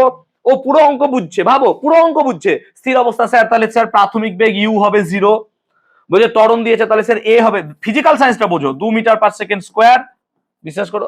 তারপর কি না, তো সময় দিয়েছে টি 5 সেকেন্ড, আমাকে বলেছে ভি কত, এটা দিয়েছে। আল্লাহ হ্যাঁ তুই তো সবই পেরে গেলি, এবার অঙ্ক পাচ্ছিস না কেন? বলছে এরপর কি করব? আমরা আরে এগুলোর ফর্মুলা আছে, এটা কি ফর্মুলা ইউ প্লাস এটি, বলছে এটা তো জানি না স্যার, এবার বল। তো এই ফর্মুলা যদি না জানিস তাহলে তুই এখান থেকে অঙ্ক করবি কি করে? ব্যাপারটা হচ্ছে এরকম যে তোকে প্রথমে A B C D Z পর্যন্ত শেখানো হয়, তারপর তোকে কি করা হয় ওয়ার্ড শেখানো হয়, ছোট ওয়ার্ড, এ মানে অ্যাপেল, বি মানে বল, এরকম ভাবে শেখানো হয়। শেখানোর পর তোকে ছোট ছোট ফ্রেজ লিখতে শেখায়, হার্ড ওয়ার্ক, কঠিন পরিশ্রম করো, দিয়ে তোকে একটা পূর্ণ সেন্টেন্স লেখায়, সেন্টেন্সে বোঝানো হয় সাবজেক্ট কোনটা, অবজেক্ট কোনটা, কোনটা ভার্ব কোনটা, জিরান্ড, এগুলো সব বোঝানো হয়। বোঝানোর পর তখন তোকে কি করা হয় বলে প্যারাগ্রাফ লেখো। এবার স্টেপগুলো তো এরকম। এবার তোকে এবিসিডি পড়িয়ে দিল স্যার, যে স্যারই পড়াচ্ছেন, এবিসিডি পড়ালো, তুই বলি এবিসিডি তো পড়িয়ে দিলাম, বাস আমার পরীক্ষা শেষ, আর এবিসিডি যেখানে কি করবো? এবার সেন্টেন্স লিখতে গিয়ে তুই আর কি পারবি? সেন্টেন্স লিখবি কি করে? তোদের অবস্থা সেই জায়গায় দাঁড়িয়েছে। 6, 7, 8 তোদের অবস্থা এতটাই খারাপ হয়ে গেছে, তোরা নিজেরাও পড়িসনি, তো তার জন্য তোদের এখন সেইগুলো বুঝতে অসুবিধা হচ্ছে, স্বাভাবিক।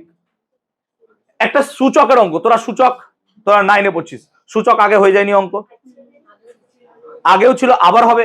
তো কিছু বেসিক নলেজ তো থাকবে রে বাবা, তো সেই নলেজ গুলো দিয়ে তো অঙ্ক হবে।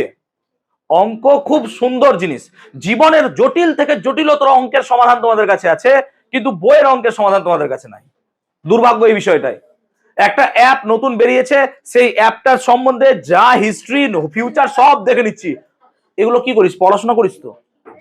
পড়াশোনা তো তুই আমাকে যদি বলিস আজকে যে স্যার আপনি ইনস্টাগ্রামের এই ফিচারটা জানেন, না আমি জানি না। কেন জানি না? আমি পড়াশোনা করিনি সেটা নিয়ে। তুই স্যার এগুলো কি পড়াশোনা? পড়াশোনায় তো তুই ইনস্টাগ্রাম অ্যাপটাকে ইনস্টল করা শিখছিস, ইনস্টল করা শেখার পর তাকে ওপেন করে তার মধ্যে অ্যাকাউন্ট খোলা শিখছিস, এগুলো শিখছিস তো রে। এগুলো শেখা মানে তো পড়াশোনা করা। তুই বলবি এগুলো পড়াশোনা কি করে পড়ছে? পড়াশোনা না করলে তুই সেখানে তুই তোর জিমেল আইডি কি করে দিতে পারছিস? তাই না? তো যখন যাই প্রয়োজন তোমরা শিখছো, সমস্যাটা কি? বইয়ের পড়া করতে গেলে তখন বিশাল বার্ডেন লেগে যাচ্ছে, মোবাইলটা দিয়ে দিলে সব বোঝা মুক্ত, তাই না? কপি পেস্ট শিখেছো? কি করেছে কপি পেস্ট? পড়াশোনা করেছো বলেই তো কপি পেস্ট এমনি শিখে গেছো, জন্ম থেকে পেট থেকে বেরিয়েছে কপি পেস্ট। আজব ব্যাপার। আরে ভাই কপি পেস্ট কত তো শিখেছিস, এরকম করে ক্লিক করে থাকতে হয়, তিনটা অপশন দেয়।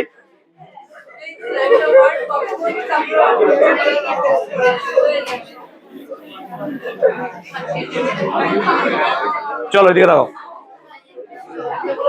প্লিজ, এই কপি পেস্ট টাকা এদিকে, ক্লিয়ার হয়েছে? হয়েছে এই মৌমাছি হয়েছে, এদিকে দেখা। গুনগুন কে করে? ভ্রমণ মৌমাছি, এইদিকে দেখা। তাহলে বার করতে পারলাম। এবার দেখ, আমাদের যখন প্রবলেম দেবে না মোল, তখন আমাদেরকে 22.4 কিছু গুণফল বা ভাগফল আকারে দেয়। সেই জন্য মাথায় রাখবি যে 22.4 সাথে হাফ হলে পরে হয় 11.2।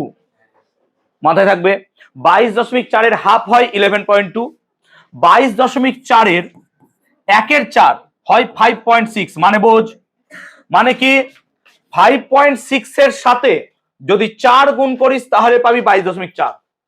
তেমনি 11.2 এর সাথে যদি 2 গুণ করিস তাহলে পারবি, দেখ তীরটা এদিকে আছে কিন্তু 22.4 পাবি। তেমনি দেখ যদি এখানে তোর 22.4 থাকে, তার সাথে তুই যদি 2 গুণ করিস তাহলে পাবি 44.8। কেন বুঝতে পারছিস? সেগুলো দিয়ে দিচ্ছি যাতে কাটতে তোদের সুবিধা হয় অঙ্কে, ঠিক আছে? তেমনি 22.4 এর সাথে 3 গুণ করলে হয় কত বলতো? 67.2। তেমনি 22.4 এর সাথে 4 যদি গুণ করো তাহলে হবে 89.6। এই হচ্ছে গল্প। তাহলে এই ভাগফলগুলো মনে রাখার চেষ্টা করবে। তাহলে 11.2 কে 2 গুণ করলে 22.4, 5.6 কে 4 গুণ করলে 22.4, 22.4 কে 2 গুণ করলে 44.8, 22.4 কে 3 গুণ করলে 67.2, আর 22.4 কে 4 গুণ করলে হবে 89.6। ক্লিয়ার হলো? হ্যাঁ হ্যাঁ নাও, ক্লিয়ার হয়েছে সবার? তাই এই রেশিও গুলো একটু মনে রাখার চেষ্টা করবে, রেশিও গুলো খুব দরকার। ক্লিয়ার হয়েছে? এদিকে রাখবে প্লিজ, রেশিও গুলো খুব দরকার, রেশিও গুলো মনে রাখার চেষ্টা করবে প্রত্যেকে। ওকে, তাড়াতাড়ি তাড়াতাড়ি স্পিডে করো। তীরটা বোঝো, এখান থেকে এটাকে গুণ করলে এটা হবে এই দিকে, দেখো ক্লিয়ার হয়েছে? কেন দিলাম? গুণ ভাগ করতে যেন সুবিধা হয়। যেমন একটা কোশ্চেন লিখতে পারি আমরা, এখনই লেখো। 5.6 লিটার, 5.6 লিটার কার্বন ডাই অক্সাইডের মোল সংখ্যা কত? 5.6 লিটার CO2 এর মোল সংখ্যা কত? এই কথা নয়, তাতে কর। CO2 এর আয়তন কত? এই মোল সংখ্যা কত?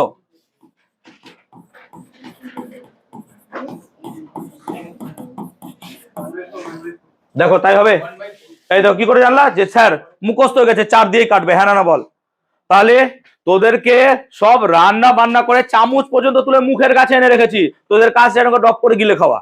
এবার তোরা বলিস না স্যার আপনি গিলিয়ে দেন পুরোটা। সব গুণ ভাগ কাটাকুটি সব দিয়ে দিলাম আমি, কি করে কাটতে হয় তাও। ক্লিয়ার হয়েছে? আগেরটা কি শিখলাম? মোল সংখ্যা নির্ণয় কার সাহায্যে শিখলাম? এটা কার সাহায্যে শিখলাম? কোনো ত্রুটি আছে পড়াশোনায়? চলো অণুর সংখ্যার সাহায্যে দেখো, একই ফর্মুলা, কথা হবে না। মোল সংখ্যা সমান প্রদত্ত অণুর সংখ্যা বাই 6.022 ইন্টু 10⁻23। যেমন আমি কোনো জায়গায় যদি লিখে দিই 3.011 ইন্টু 10⁻23 সংখ্যক H2O এর মোল সংখ্যা কত? এটা দিলাম কোশ্চেন। 3.011 ইন্টু 10⁻23 সংখ্যক H2O অণুর মোল সংখ্যা কত? কি করে বার করব? ফর্মুলা দিয়ে দিয়েছি। মোল সংখ্যা সমান কত হবে? প্রদত্ত অণুর ভর, যতটা অণু দিয়ে রেখেছি, কটা দিয়েছি? 3.011 ইন্টু 10⁻23।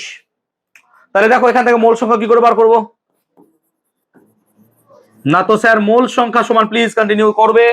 আমাকে যতটা অণুর সংখ্যা দিয়েছে, দেখো অণুর সংখ্যা দিয়েছে 3.011 ইন্টু 10⁻23, তাহলে 3.011 ইন্টু 10⁻23 23 বাই, এই দিকে দেখো, বাই কি করব 6.022 ইন্টু 10⁻23। পাওয়ার দেখো সেম থাকার জন্য কেটে গেল, আর 3.011 6.022 কে 2 দিয়ে কাটবে, সেই জন্য এটা দাঁড়াবে আমার half. So 1/2 will be your answer. Clear হয়েছে? সেম কোশ্চেন আমরা একটা চয়েস করতে পারি যে 12.044 ইন্টু 10⁻21 টি CO2 অণুর মোল সংখ্যা কত?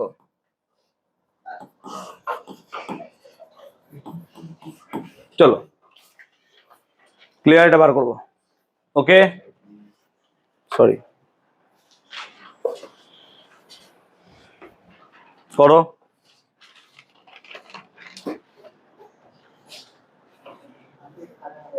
কি হয়েছে তোর, বকশিস কেন তো? হ্যাঁ, 1/50 দেখছি বাবা।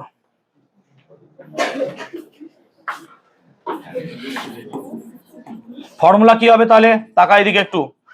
মোল সংখ্যা সমান, প্লিজ দেখবে তো আমাকে দিয়েছে কত 12.044 ইন্টু 10⁻, এবার পাওয়ারটা দেখ 21, 23 নাই, তাই পাওয়ার কেটে যাবে না পুরোপুরি। বাই কত দিয়েছে 6.022 ইন্টু 10⁻23। প্লিজ কন্টিনিউ করো এই দিক থেকে, দেখো তাকাও তো, এটা তো কাটবে 2 এ, সো 2 তো উপরে থাকবে, ইন্টু এই পাওয়ারটাকে উপরে নিয়ে চলে যা, তাহলে কত হবে 10⁻21 ইন্টু 10⁻−23। দেখ পাওয়ারটা এরকম লিখলাম, বল কি ভুল লিখেছি? ক্লিয়ার?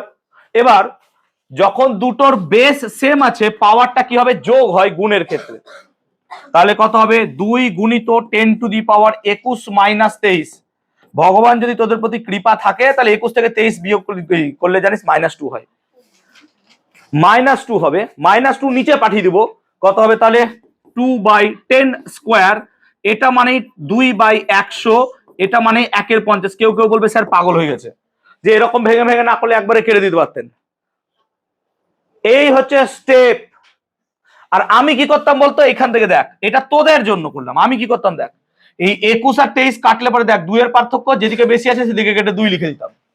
তাহলে এটা কি লিখতাম দেখ, 2 ইন্টু 10⁻21 বাই 10⁻23 এর ক্ষেত্রে কি করতাম, 21 কাটতাম, 10 স্কোয়ার লিখতাম, বুঝতে পারলি? এইটা সেই 10 স্কোয়ারই পড়ে থাকলো, মানে কত হয়ে যেত 2/100, মানে হয়ে যেত 1/50। বুঝাতে পারলাম? যাই হোক বাবা, চিন্তা করো না, তোমরা এই পার্টটা করো, এইটা তোমাদের জন্য, এটা নয়, এই পার্টটা তোমরা করো। এইটা কি বুঝতে পেরেছো কি করে হলো? পুরো দেখো স্টেপ ভেঙে ভেঙে করেছি, অঙ্কের সাথে তো ভাঙবে না, যত আমি ভেঙে দিয়েছি, আর কিছু নাই মাঝে ভাঙার মতো। ক্লিয়ার হয়েছে? বুঝতে পেরেছো? ক্লিয়ার? ক্লিয়ার হয়েছে? তাহলে একটা প্রশ্ন আমরা এখানে আরেকটা নিচ্ছি, তাহলে করো। হয়েছে?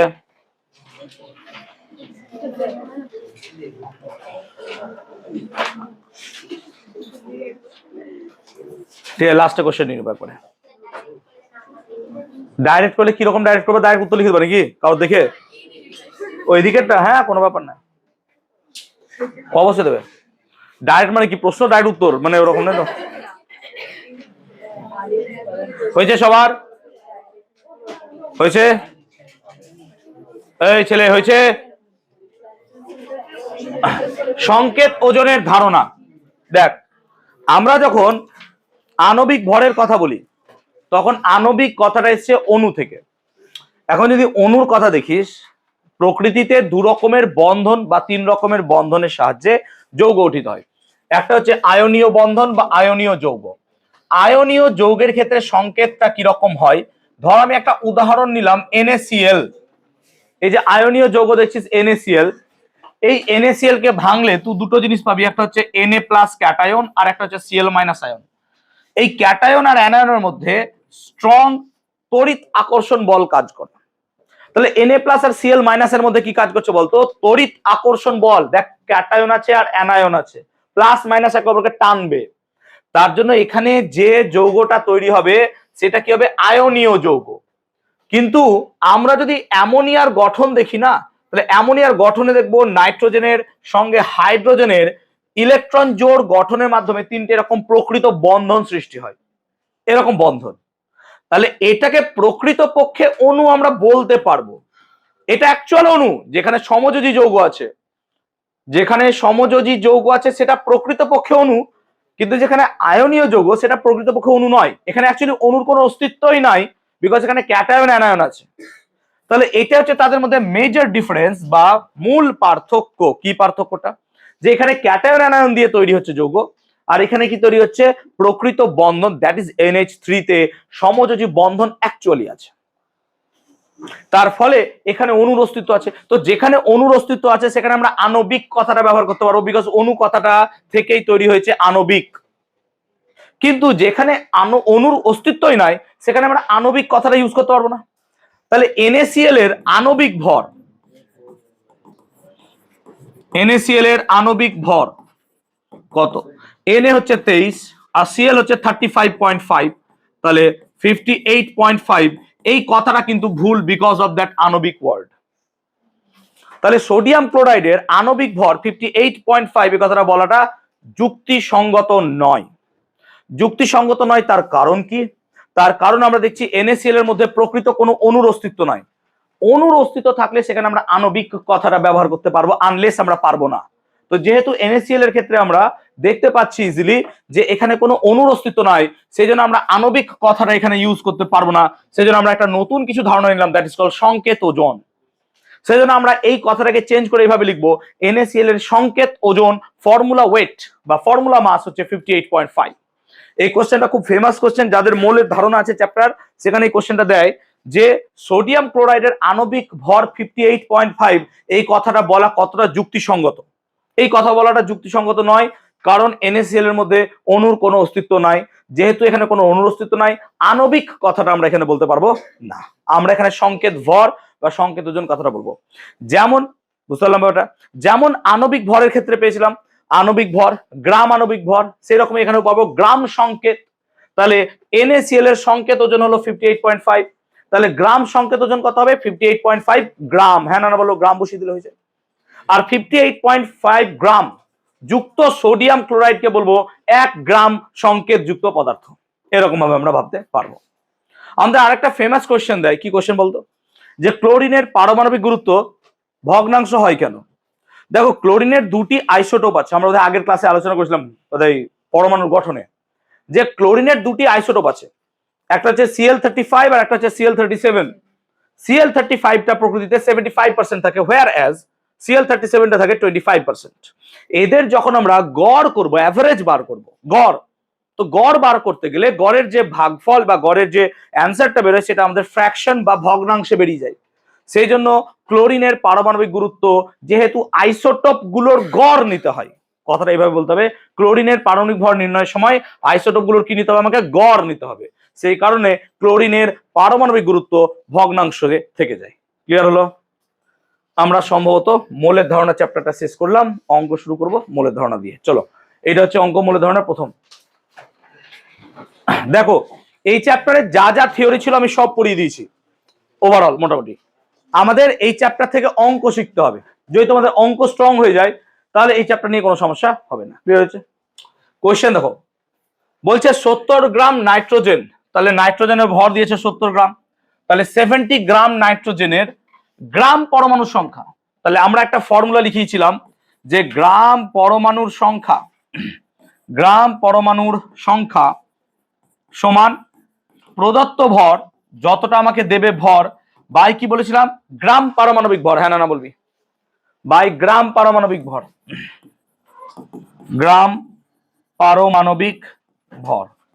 এখন তুমি দেখতে পারো প্রদত্ত ভর কত? প্রদত্ত ভর আমাকে দিয়েছে 70 গ্রাম, সো এখানে লিখবো 70 গ্রাম। আর নাইট্রোজেনের গ্রাম পারমাণবিক ভর, বারবার বলছি নাইট্রোজেনের মাথায় 14 থাকে, দ্যাট ইজ 14 গ্রাম। ঠিক আছে, নাইট্রোজেন 14 গ্রাম, তাহলে 70/14 কত হবে? 5। সো গ্রাম পরমাণু সংখ্যা হবে 5। কে বুঝনি অঙ্কটা বলবে? কোশ্চেনটা টুকবে দিয়ে উত্তর লিখবে, কোশ্চেন টুকবে তারপর উত্তর করবে। কোশ্চেন যদি না থাকে শুধু উত্তর করো, কোনো মানে দাঁড়াবে না সেটার, মনে থাকে যেন। তাহলে একটা কোশ্চেন আমরা এখানে নিয়েছি, 70 গ্রাম নাইট্রোজেনের ক্ষেত্রে গ্রাম পরমাণু সংখ্যা কত? গ্রাম পরমাণু সংখ্যার ফর্মুলা হচ্ছে কি? আমাদের ফর্মুলা জানতে হবে, প্রদত্ত ভর বাই গ্রাম পারমাণবিক ভর। তাহলে প্রদত্ত ভর আমাকে এখানে দিয়েছিল 70 গ্রাম, আর গ্রাম পারমাণবিক ভর কত? 14 গ্রাম। সো এইভাবে আমরা বার করব। ক্লিয়ার হয়েছে? চলো পয়েন্টে যাচ্ছি, তাড়াতাড়ি কর তাড়াতাড়ি কর।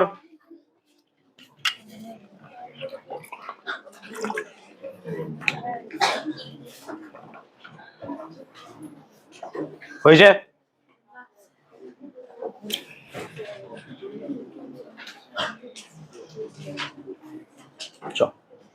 কোশ্চেনটা টুকবে একবার, খুব ভালো কোশ্চেন, এটা পরীক্ষা অনেকবার এসছে। এসটিপি তে 2.2 গ্রাম CO2 এর আয়তন নির্ণয় করো।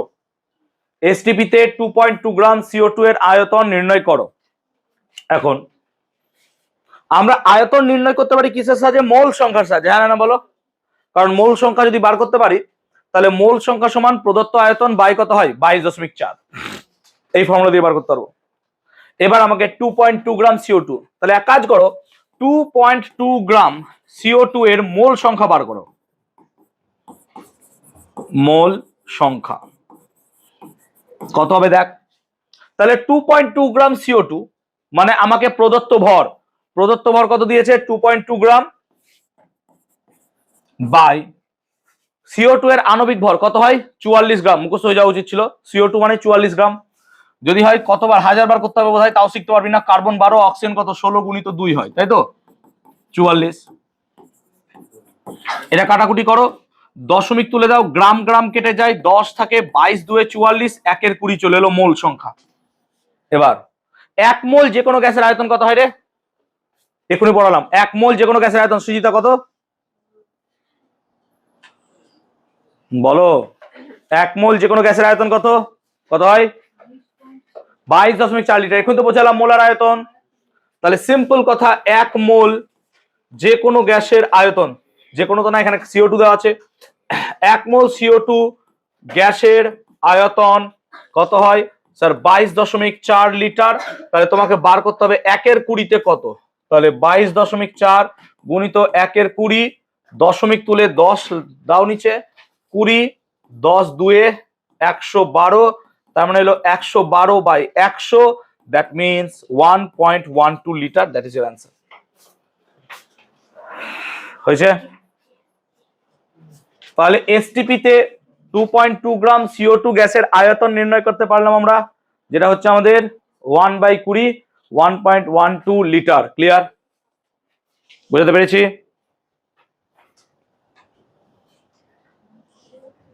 অঙ্কটা কে বুঝতে পারেনি বলবে? কে বুঝিসনি? All clear? কোনো সমস্যা? কয়টা যাবো? তাড়াতাড়ি কর।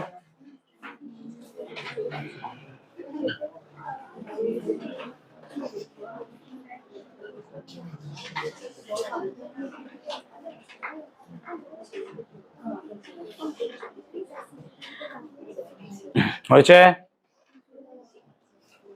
বাবু, বুঝতে পেরেছো তো? চলো সেম কোশ্চেন যেন অঙ্ক হয়ে যায় সবার, যার খাতায় পাবো না তাকে পিটাবো। কোশ্চেন দেখো, এখানে 2.2 ছিল, এখানে দিয়েছি 66, আমি কিন্তু উত্তর দেখবো। চলো সেম কোশ্চেন, 2.2 ছিল, এবার কত দিয়েছি? 66। চলো করো।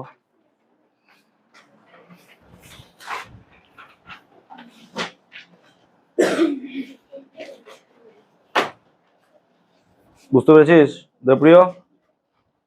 তুমি বুঝেছো?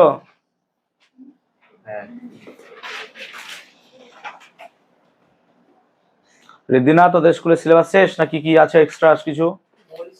লাস্ট মোল হয়ে গেল। মোল তোদের কিন্তু প্রিভিয়াস ইয়ারের কোশ্চেন জোগাড় করেছিস কিছু? হ্যাঁ, আমাকে আরেকবার পাঠাবি। কোশ্চেন তোদের কিন্তু খুব কঠিন হয়। হ্যাঁ, 100 পরীক্ষা হবে তো? 50 নেবে?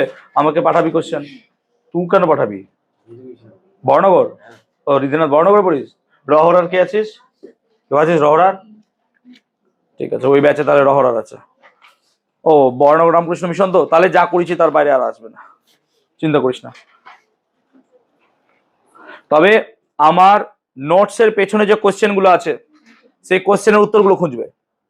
যে বইটা দেওয়া আছে আমার তরফ থেকে, সেই বইয়ের চ্যাপ্টারের শেষে দেখবে কিছু কোশ্চেন আছে, যেমন পরিমাপ থেকে 50টা আছে, বল ও গতি থেকে দেখবে 100 খানা আছে, ওই কোশ্চেন গুলো কিন্তু মিশনের জন্য কিন্তু, হ্যাঁ মিশন বাদ দিবেন, ওই কোশ্চেন সব করবে, প্রত্যেকটা কোনো না কোনো বছর এসছে পরীক্ষায়, খুব ইম্পর্টেন্ট কোশ্চেন গুলো। আর বাকিরা শুধু টেক্সট বই পড়বে, পারলে এক্সট্রা হিসেবে আমার নোটস পড়বে, তাহলেই হয়ে যাবে, অসুবিধা নেই। টেক্সট বুকটাকে বারবার বলছি ফলো করো, please follow your text book. চলো কোশ্চেনটাতে কত বেরিয়েছে অ্যান্সার? 33.6 বেরিয়েছে, 33.6 বেরিয়েছে। তাই দেখো প্রথম কাজ হচ্ছে মোল সংখ্যা বার করবা। মোল সংখ্যা কত স্যার? না তো 66 গ্রাম বাই 44 গ্রাম, এটা মানে কত? 22 দিয়ে কাটো, তাহলে 3 এর 2 হয়ে যায়। আর একটু আগে এসে গেলাম যে 1 মোল যে কোনো গ্যাস মানে 1 মোল CO2 এর আয়তন কত হবে? 22.4 লিটার। তাহলে 3 এর 2 এর কত হবে? বার করে নাও। 3 এর 2 গুণিত 22.4 কত হবে? 33.6 litre. That is your answer. বুঝতে পেরেছিস সবাইকে? তুই তা বুঝতে পেরেছিস? এই দেবস্মিতা বুঝতে পেরেছিস? টুকছিস খাতায়? লাস্ট দেখতে পাচ্ছ তোমরা? বুঝতে পারছো? কোনো সমস্যা হলে জিজ্ঞেস করো। ক্লিয়ার? এটা মেটাবো তাড়াতাড়ি তাড়াতাড়ি। দেখ এখন মাঝে মধ্যে ওয়েদার খুব খারাপ থাকছে, ছাতা নিয়ে আসবি প্রত্যেকে বলছি। অবভিয়াসলি ছাতাটা ক্যারি করিস, আজকে ওয়েদার তো খুব খারাপ দেখছি, বৃষ্টি পড়বে হয়তো।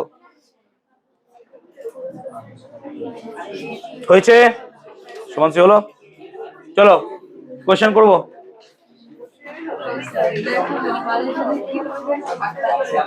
এই কোশ্চেনটুকু কি হলো তোমাদের? 1 মোল NH3 তে পরমাণুর সংখ্যা কত? খুব ভালো কোশ্চেন দেখবো আমরা। পরমাণুর সংখ্যা। আচ্ছা NH3 কি বলো? অণু না পরমাণু? কি রে? NH3 একটা অণু। তাহলে একটি NH3 অণু, তাকাই দিকে, একটি NH3 অণুতে পরমাণু কটা আছে? বল কটা আছে? পরমাণু আছে কটা? পরমাণু আছে বল। দেখ NH3 মানে একটা নাইট্রোজেন আর 3টা হাইড্রোজেন, তাহলে কটা আছে রে টোটাল? 4। বুঝতে পারলি ব্যাপারটা? তাহলে একটা অ্যামোনিয়া অণুতে মোট 4টি পরমাণু আছে, ঠিক বলছি তো? এবার বল 1 মোল যে কোনো গ্যাসে কতগুলো অণু থাকে? 6.022 নাকি? তাহলে 1 মোল NH3 তে অণুর সংখ্যা কত? না তো 6.022 ইন্টু 10 এর পাওয়ার 23। কে বুঝিসনি বলবি আমাকে। 1 মোল NH3 তে অণুর সংখ্যা কত হলো? 6.022 ইন্টু 10 টু দি পাওয়ার 23, ঠিক?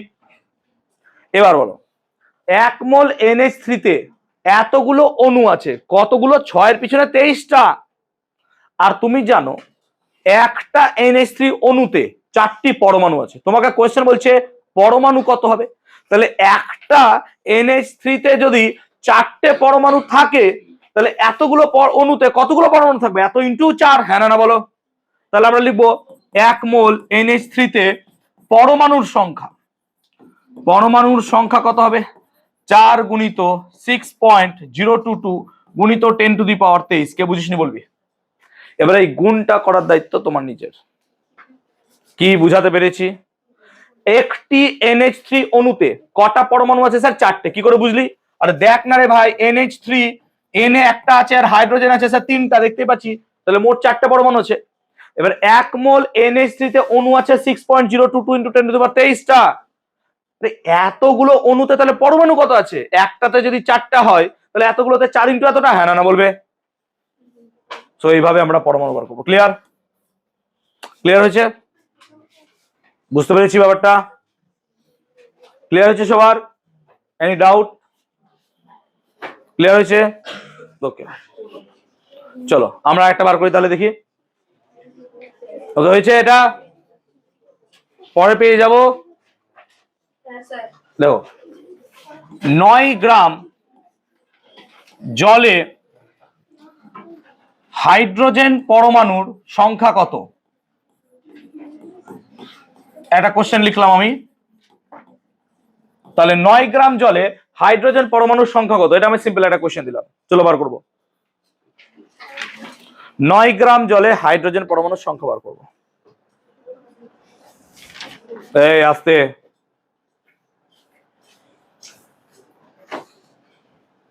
দেখতে পাচ্ছিস তুই যেখানে বসেছিস তুই বরফ হয়ে যাবি, অসুবিধা নেই তো? সরি, চলো দেখি। তো দেখো হাইড্রোজেন পরমাণুর সংখ্যা চেয়েছে 9 গ্রাম জলে। আগে এক কাজ করি, 9 গ্রাম জলে কটা অণু থাকে সেটা বার করি, তাই তো? তাহলে জলের আণবিক ভর বার কর। H2O এর আণবিক ভর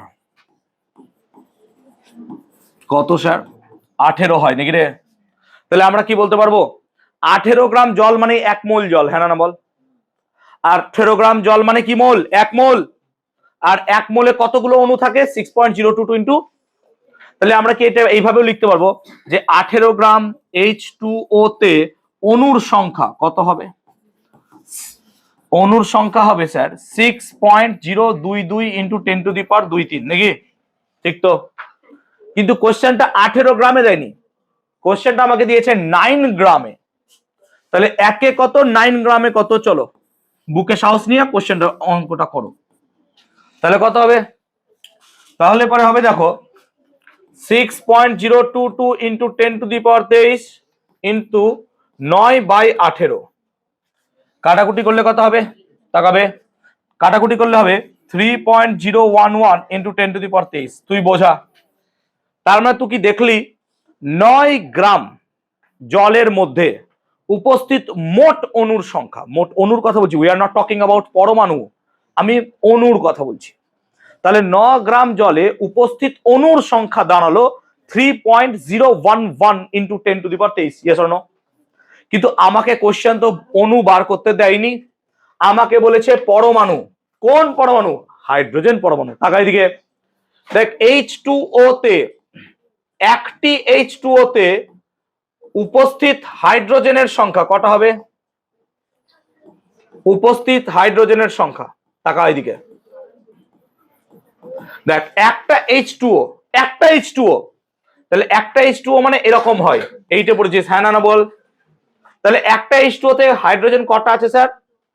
তাহলে উপস্থিত দুটো। তাহলে একটা H2O অণুতে হাইড্রোজেন কটা আছে স্যার? দুটো। তাহলে এতগুলোতে কত থাকবে? এত ইন্টু 2। তাহলে অতএব 9 গ্রাম জলে উপস্থিত হাইড্রোজেন পরমাণুর সংখ্যা 2 গুণিত 3.011 ইন্টু 10⁻23 মানেই দাঁড়াচ্ছে 6.022 ইন্টু 10⁻23। এবার অ্যাকর্ডিং টু পৃথ্বী যদি আমি ডাইরেক্ট 6.022 লিখে দিই তাহলে কি নাম্বার পাবো? আলটিমেটলি তো অ্যাভোগাড্রো নাম্বারই চলে এলো না, ওরকম নয়, পুরো ক্যালকুলেট করে দেখাতে। ক্লিয়ার হয়েছে? বুঝতে পেরেছি এটা? কোনো ডাউট? বুঝতে পেরেছি বর্ণাগর? ক্লিয়ার হয়েছে? ক্লিয়ার হয়েছে সবার? চলো নেক্সট একটা লিখি। হয়েছে সবার? হয়নি তো করো না, অসুবিধা কি আছে?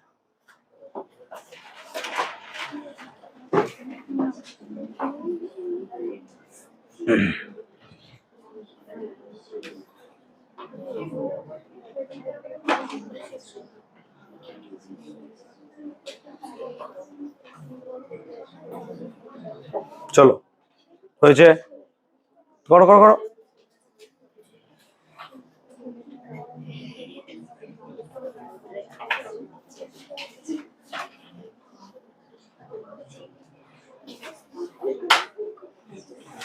চলো সহজ হলো তোর?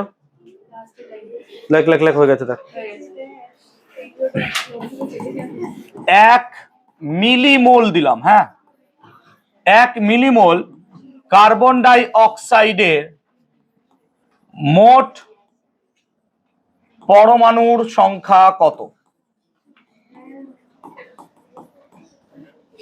মিলিমোল, হ্যাঁ মিলিমোল। তাহলে 1 মিলিমোল কার্বন ডাই অক্সাইডে মোট পরমাণুর সংখ্যা বার করতে আমরা দিয়েছি। এবার দেখো মিলি, আমরা ফার্স্ট চ্যাপ্টারে পড়েছিলাম মিলি কথাটার মানে 10 এর পাওয়ার কত হয়? 1 মিলি মিলি কথাটা কখন ইউজ করি? 10 to the power -3, micro 10 to the power -6, nano 10 to the power -9, tera কত হয়? 10 টু দি পাওয়ার -12, পেটা 10 টু দি পাওয়ার না উল্টো বললাম, micro 10 to the power -6, nano 10 to the power -9, pico হয় 10 to the power -12, R femto হয় 10 to the পাওয়ার -15। টেরা গুলো বড় হয়। চল এখানে তাহলে দেখ 1 মিলিমোল, তো প্রথম কথা 1 মিলিমোল মানে কিন্তু 10 টু দি পাওয়ার -3 মোল, হ্যাঁ না বল? ঠিক তো? তাকাবে এদিকে প্লিজ। 1 মিলিমোল মানে 10 টু দি পাওয়ার -3 মোল, এদিকে তাকা। এবার বল 1 মোলে কার্বন ডাই অক্সাইডে অণু কটা থাকে? তাহলে স্যার এটা তো জানি যে 1 মোল CO2 তে অণুর সংখ্যা কত হবে? না তো 6.022 ইন্টু 10 টু দি পাওয়ার 23। ঠিক লিখলাম। 1 মোল CO2 তে অণুর সংখ্যা হবে 6.022 ইন্টু 10 টু দি পাওয়ার 23। তাহলে 1 মোলে বার করতে দেয়নি, কততে বার করতে দিয়েছে? মিলিমোল, আর মিলিমোল মানে 10 টু দি পাওয়ার -3 মোল। তাহলে এবার 10 টু দি পাওয়ার -3 মোলে বার করো।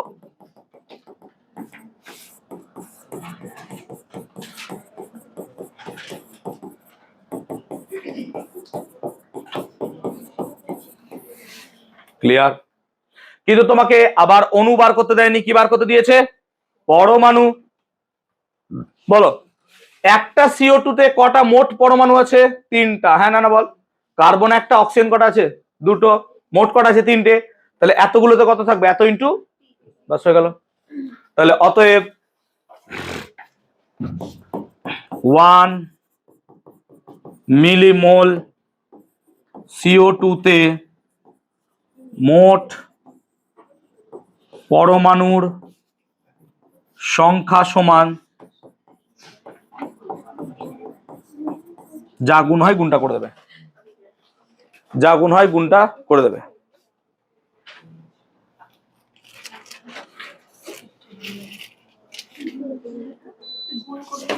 যা গুণ হয় গুণটা করবে। ক্লিয়ার?